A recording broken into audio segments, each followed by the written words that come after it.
My boss laughed when I said I wanted a promotion and told me, "You're lucky we even hired someone like you." I smiled and left without arguing. 6 months later, when our company got acquired, he was forced to attend a meeting where I was introduced as his new boss, and his face turned bright red in front of everyone. My name's Madison Carter, I'm 26, and I used to think hard work always spoke for itself. Straight A student, college graduate with honors, the one who always volunteered to stay late, help others, and chase down last-minute deadlines. So when I landed a marketing analyst position at Branson Co., a mid-sized corporate consulting firm, I thought I was finally stepping into the future I'd been dreaming about. But nothing could have prepared me for the reality of working under Gregory Stanton. Gregory was the kind of boss who barely knew your name unless you brought him coffee. Mid-50s, gruff, and the definition of old boys club leadership. He played favorites without shame and treated anyone under 30 like they were just kids, lucky to have a seat at the table. From the moment I started, he made it clear that no matter how hard I worked, I'd never be anything more than the junior assistant in his eyes.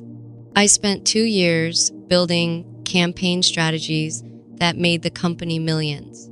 I revamped outdated systems, streamlined processes, and mentored interns who ended up getting promoted faster than me because they had connections. Every performance review, Gregory smiled stiffly and said, I was doing fine, never outstanding, never leadership material, it burned. But I kept quiet. I kept working. One Friday afternoon, after yet another week of pulling 18-hour shifts for a big client pitch, I finally gathered enough courage to schedule a one-on-one with Gregory. I wore my sharpest blazer, rehearsed what I was going to say, and walked into his office with my heart pounding like a drum. Gregory, I started, my voice steady. I think it's time we talked about a promotion. I've exceeded all my targets for the past 6 quarters. I've taken leadership on multiple projects, and I believe I've earned the opportunity to move into a senior analyst role. For a split second, he just stared at me, and then he laughed. Not a chuckle, not a polite grin, a full, dismissive, belly-shaking laugh that echoed against the glass walls of his office. He leaned back in his leather chair, wiping a fake tear from his eye, and said, "You're lucky we even hired someone like you, Madison. Ambition's cute, but know your place." I smiled, not because I wasn't hurt I was, deeply, but because in that moment I realized something important. I was never going to win in a game rigged against me. Gregory didn't respect me, and he never would. So I thanked him for his time, walked out of his office, packed my things that evening without making a scene, and left without telling anyone it was my last day. No long email, no dramatic farewell speech, just silence. But what Gregory didn't know was that I wasn't giving up. I was leveling up. Over the next 6 months, I threw myself into building something bigger. I worked freelance, consulted independently, and eventually caught the attention of a venture capital firm that was quietly acquiring underperforming companies to turn them around, companies exactly like Branson Co. And when they asked if I wanted to spearhead their newest acquisition, to not just work there but run it, I didn't hesitate for a second. The morning of the acquisition announcement, I wore the same sharp blazer from the day Gregory laughed at me. When I walked into the conference room, the air was thick with tension. Gregory sat at the table, looking bored and annoyed, as if this meeting was just another corporate hassle he had to endure. The lead investor cleared his throat and said, "Today, we're pleased to introduce the new regional director who will be overseeing operations moving forward." I stepped forward. The second Gregory's eyes met mine, his smirk vanished. His face turned the color of a ripe tomato, and for the first time since I'd known him, he looked genuinely speechless. I smiled, the same calm, polite smile I had given him the day he laughed at me, and extended my hand. "Good to see you again, Gregory," I said smoothly. "I'm looking forward to working together." He shook my hand, but his grip was limp and he couldn't meet my eyes. But that wasn't even the best part, because I had a few surprises in store for Gregory and the rest of the so-called leadership team that would turn their entire world upside down. And I couldn't wait to see their reactions, Gregory stumbled through the rest of the meeting, barely listening as the investors laid out the new structure. The employees would be evaluated over the next 60 days, and leadership would be reconsidered based on merit and performance. Gregory's hands fidgeted under the table. He knew exactly what that meant, and he was terrified. Later that afternoon, I held my first closed-door meeting with the department heads. I stood at the head of the conference table, flipping through a crisp set of files while a dozen pairs of eyes watched me. Some of them recognized me. Most of them looked confused. A few looked nervous. Gregory, of course, sat stiffly at the far end, his arms crossed like a sulking teenager. I cleared my throat and smiled warmly. "Let's start with a clean slate," I said. "This is a new chapter for Branson Co. Fresh ideas, fresh leadership. I believe in giving people a fair chance if they're willing to work for it." I laid out the new initiatives. Performance reviews would now be peer-reviewed, no more favoritism. Promotions would be earned through results, not politics. And the biggest shocker, everyone, including the managers, would have to reapply for their positions in 60 days. You could hear a pin drop. Gregory's face twitched. He opened his mouth like he wanted to argue, but thought better of it. But that wasn't even the first twist. At the end of the meeting, I handed out confidential performance packets to each department head. Inside, full audits I had conducted while freelancing, exposing all the hidden inefficiencies, favoritism, and toxic management practices that had been dragging the company down for years. Some managers paled when they saw their names highlighted in those reports. Gregory's packet, a thick file labeled Priority Review. When the meeting ended, people filed out quietly, clutching their packets like ticking bombs. Gregory lingered behind, red-faced and trembling. "You can't do this," he hissed. When the room finally emptied out, "I've been here 20 years. You're just some kid who got lucky." I leaned against the conference table, looking him square in the eye. "This isn't about luck. It's about results. Something you stopped delivering a long time ago." Gregory's fists clenched. He looked like he wanted to say more, but then he stormed out of the room. I knew that wouldn't be the last of him. Men like Gregory didn't go down without a fight. And sure enough, a few days later, the first cracks started to show. I got an anonymous email hinting at misconduct under my leadership, sent conveniently right before my scheduled performance review with the investors. It was a pathetic attempt to sabotage me, and it had Gregory's fingerprints all over it. But he made one critical mistake. I wasn't the same naive girl who had once asked him for a promotion. I had receipts, lots of them. And the real bombshell, I hadn't just accepted this job to fix the company. I had accepted it to expose everything Gregory and his cronies had been covering up for years. And the investors were about to find out in a very public, very humiliating way. The day of the investors' quarterly review arrived faster than I expected. The boardroom was packed. Suits everywhere, polished shoes tapping against the marble floor, tension so thick you could slice it with a knife. Gregory sat 2 seats down from me, trying to look calm but sweating bullets. The lead investor, Mr. Harrington, opened the meeting. "Before we dive into numbers," he said, flipping through his notes, "there's been a concern raised anonymously about leadership practices. Madison, we'd like your response." I smiled sweetly and stood up, walking to the front of the room. I plugged in a flash drive. "Thank you, Mr. Harrington," I said confidently. "I'm glad this topic came up. In fact, I prepared a full presentation about the prior leadership's misconduct and inefficiencies, and I think you'll find it enlightening." The first slide appeared, a timeline of mismanaged projects, all under Gregory's watch. The second, charts showing revenue loss tied directly to favoritism, nepotism, and falsified reports. The third, screenshots of internal emails where Gregory had openly insulted employees, joked about keeping promotions in the family, and even suggested that layoffs be targeted based on personal grudges. Around the room, jaws dropped.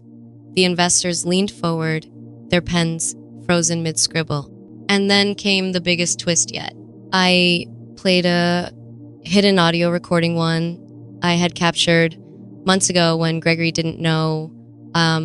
I had already begun working with the venture capital firm behind the acquisition. On the recording, Gregory could be heard mocking the investors, calling them old money idiots, and bragging that he could charm his way out of anything. When the audio ended, the room was silent for a long, heavy moment.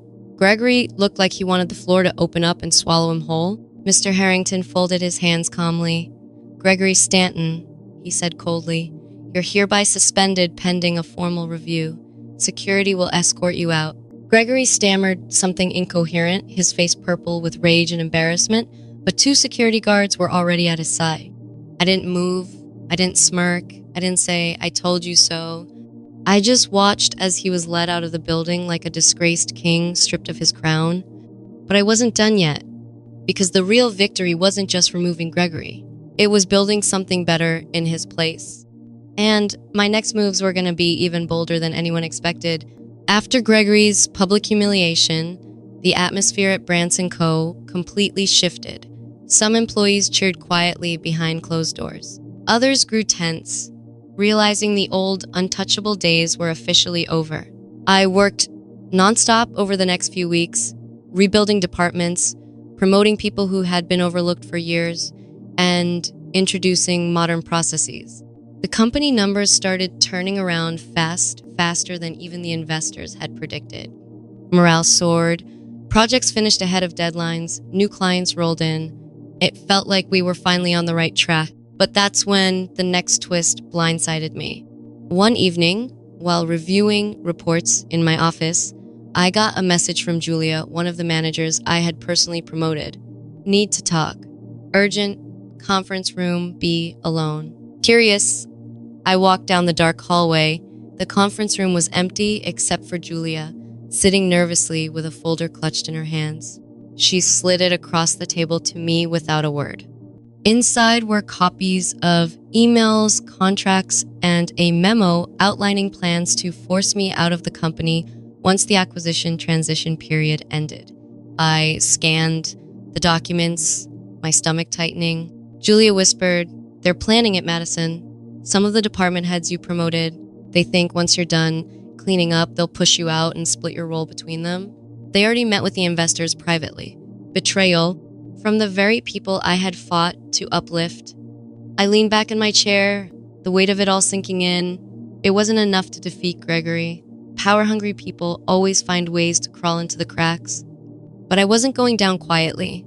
If they wanted a war, they had just picked the wrong opponent. And I had already prepared for something like this because 6 months ago, when I had first accepted the role, I hadn't just signed a leadership contract. I had negotiated a secret clause, one that gave me majority control over key decisions once certain company milestones were hit. And guess what? We had hit those milestones last week. They thought they could ambush me. But in reality, I held all the cards, and I was about to play them in the most savage way possible. The next morning, I called an emergency leadership alignment meeting and invited all the department heads. I walked into the boardroom wearing a crisp navy suit, carrying nothing but a single piece of paper. They were all there, Julia too, pretending like everything was normal. I smiled politely, as if I didn't know they had planned to stab me in the back. I stood at the head of the table, looked each of them dead in the eye, and then dropped the paper onto the table. It was a copy of the contract addendum they didn't know existed, the one that gave me 51% controlling interest over all leadership decisions once the company crossed the revenue targets. Signed by the investors, sealed, irrevocable. For a few seconds, no one moved. Then panic spread across their faces like wildfire. I kept my voice calm but firm. "I know about the meetings. I know about the plans to split my role. And unfortunately for you, you forgot to read the fine print." I walked around the table slowly, letting the silence press down on them.